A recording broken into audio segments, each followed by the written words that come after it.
if you don't do whatever we say. And if you ever audit the Fed, there's going to be a depression. So, I mean, this is literally a gun to our head saying if you ask too many questions, bang, your economy's dead. Is that not financial terrorism, Dr. Paul? Well, they're also threatening. They say, oh, if you audit the Fed, that will raise interest rates. Well, looking at the numbers and transparency does nothing to the interest rates or even really to their policy. Well, we want them not to have this expansionist policy of easy credit and easy money and low interest rates. Just looking at their books does nothing to change their policy. So an audit's a good first step, but they're already complaining, saying an audit will control their monetary policy. And I wish it were so, but the audit's only the first step forward. But you can see how they truly fear transparency. And, you know, the fact that they've bought up $2 trillion worth of assets, the biggest thing we need to get out now, though, is that the debt used to be backed by Treasury bills, and the Federal Reserve bought Treasury bills, but now the Federal Reserve buys used car loans. The Federal Reserve buys bad home loans. So there's all kinds of things being monetized now. I think I saw a statistic that 40% of the debt being bought now by the Federal Reserve is not Treasury bills or Treasury bonds. It is used car loans and bad home mortgages and derivatives and all this other craziness. Well, that's what's scary, is that they've made a big show of paying back a few hundred billion of the trillions that have disappeared into, in many cases, completely foreign banks, not just offshore, multinational. But what they're not explaining is they're taking that money and fractional reserving it, loaning at least 10 times out and leveraging it into derivatives again. So it's just pumping up the bubble even bigger at the cost of the real economy. Yeah, it's pretty amazing. And if you look at the monetary base, this is the banking reserves plus the currency. The banking reserves last year doubled. And that's what you're talking about. That then goes into the banks and can be multiplied another tenfold. So we doubled the banking reserves, and then when it gets into the system and spreads to the economy, it can be multiplied another tenfold. I think there's no question that ultimately we will be seeing, rampant inflation. And that's what I tell people in this election. I tell the Republicans, I say, look, you want someone like me who can directly draw the debt and say how debt hurts the working class and debt hurts those on fixed incomes, because that's the Democrats usually say, oh, we'll give a handout to those people, and that way we can buy their votes.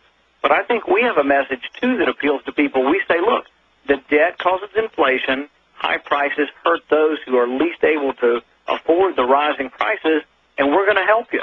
We're going to help you not by giving you a handout. We're going to help you by limiting the debt and correcting inflation.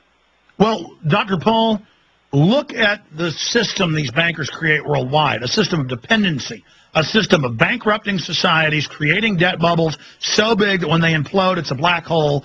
There's no way to physically pay it back, creating fiat currency and liquidity at many multiples above all the real resources and actual assets in the world. And then they destroy the economy so bad their argument is, well, you've got to give 90% of your taxes to us in interest on the debt, but we'll give you the 10% in government jobs and government contracts to corporations into welfare. So they give us the crumbs off the table. That's what we've got to explain to the poor people is this is a scam. Of the $23.7 trillion Bloomberg and AP report they've stolen in 10 months, 23+ trillion. You're talking about a few hundred billion of chicken feed that's been actually given to domestic population. So this isn't even really socialism when Newsweek has that headline saying we're all socialists now. Isn't this more akin to fascism?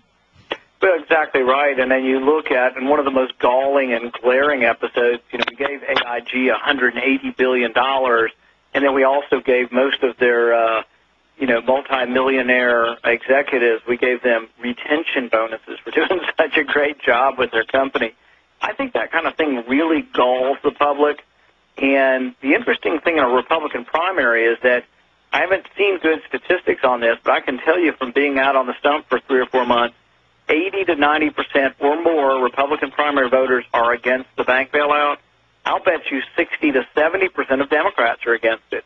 So as I go around Kentucky, I say, look, I would have voted against this bailout. I've been talking about it for almost a year now, and you get to choose. You get to choose a Republican to be your nominee, and do you want somebody who voted for the bailout? got to decide which direction your party takes. And I think the message is resonating. I worried at first that Republicans would be upset to hear some chastisement of their people, but I think most of them, you know, two-thirds of them were voting against McCain as their nominee. So quite a few Republicans are more conservative than what they're getting out of Washington. Well, look at Rick Perry and other governors who are clearly globalist. They've been jumping on the bandwagon, talking about secession and fight the New World Order. It's like they're Alex Jones or something. and that's great for me because it makes me mainstream, and suddenly all these big stations are turning us on in major cities because everything I've talked about has now come true.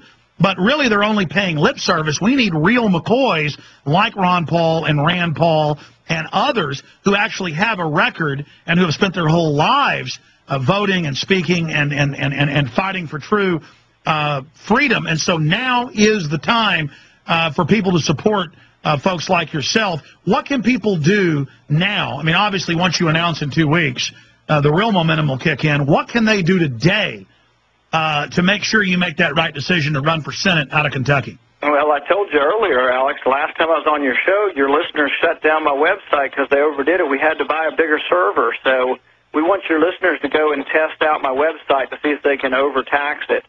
That's randpaul2010.com. The other thing they can do is we're taking pledges for a money bomb, and that website is runrandrun.com. And we're hoping to get 10,000 people that would give $100 on one day. If we raise $1 million in one day, which I think it's possible, if we did that, it completely transforms my race. It completely makes us really the lead dog in the race and makes us the one to beat. It puts us on the map for the rest of the election. We don't have to struggle month in and month out to see if they'll still include us because of our fundraising. We get all that front end loaded on August 20th. Absolutely. Amazing what we could do. And then that makes the media say, oh, Rand Paul would be great, and his dad's, you know, really popular, but he can't raise that type of money. That makes you a major contender and makes Kentucky media pay attention to you, and then it's a multiplier. You get $1 million, you get $20 million in free coverage in Kentucky. Exactly. And we're already getting good coverage here. I've had nothing but good coverage so far. We've probably had 10 AP stories. I've been on television. I've been on national television twice. We're getting good coverage here. Every time we do something, we have a conference call for the media, and we're routinely getting between 10 and 15 people on our conference calls for statewide media. So there's a lot going on, but you're right. The key thing that puts me over the top is if that money bomb's successful August 20th. Well, we'll be sure and have Lyman on, Trevor Lyman and yourself, to try to, or some folks from your campaign, try to get that. Maybe have your daddy on that day to plug the money bomb. But I don't know about all the stupid election rules, but he should be able to do that. All right, we're going to come back, get into what your agenda would be in the U.S. Senate on the carbon tax, gun control, and a lot more. Stay with us. Dr. Rand Paul's our guest.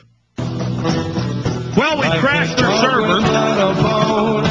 Our millions of great listeners. Folks, we got to get Dr. Rand Paul a CDN, Content Distribution Network. That's the only thing that keeps up Infowars.com and PrisonPlanet.com. So we've been through this. And we've got the sites that crash everybody. And the only way they're going to keep their sites up during the money bomb and all the rest of this is with a CDN. So whoever the IT guys are, tell them CDNs. We can tell you we've been through a lot of CDNs. We got 2 companies that we know are good. Got a backup CDN. But, yeah, you got to be able to take 1 million people visiting your site at one time to really be effective. But going back to Dr. Rand Paul, that's exciting, though, that the audience has crashed your server, though. That is. That's better than a Nielsen poll, I think. Listen, there's so much I could throw up, but I want to get into investigating the Fed. You know, your father's called for criminal investigations by state grand juries, saying that's constitutional. What about investigating Al Gore, who openly owns the controlling stock in 2 of the carbon trading companies? And the bill they passed in the House says that the federal agencies can just levy any tax they want, including toilet paper taxes. What would you do about that? My prediction is that if cap and trade gets through, we will have an army of armed EPA agents, thousands of them. And apparently, they've already said that. That's what I mean. The EPA already has armed guards. They have armed troopers and investigators. No, they call them climate cops. No, I mean, your prediction's already true. Yeah, I mean, we have them, but I predict that there will be thousands of new. Thousands of new, yes. Yes, because you know what's going to happen is every time you sell your house or rent your apartment, you're going to have to prove to somebody that you've got energy efficiency. No, that's in the bill. They say home exactly inspections. Right. I'm sorry, go ahead. I mean, I start ranting on this issue. Yeah, you're exactly right. We debated it recently. I spoke before the coal-producing counties, and that's about 30 counties in Kentucky, and I debated the main Democrat opponent, Jack Conway, and Jack Conway got up there, like so many career politicians, he got up there and said, well, I'm not really sure if I'm against cap-and-trade or if I'm for it, but I want to be part of the negotiated legislation, so I'm not going to take a real position on it until after I'm elected. And what's amazing about this is he doesn't even sense, being a career politician, he's afraid to make a stand.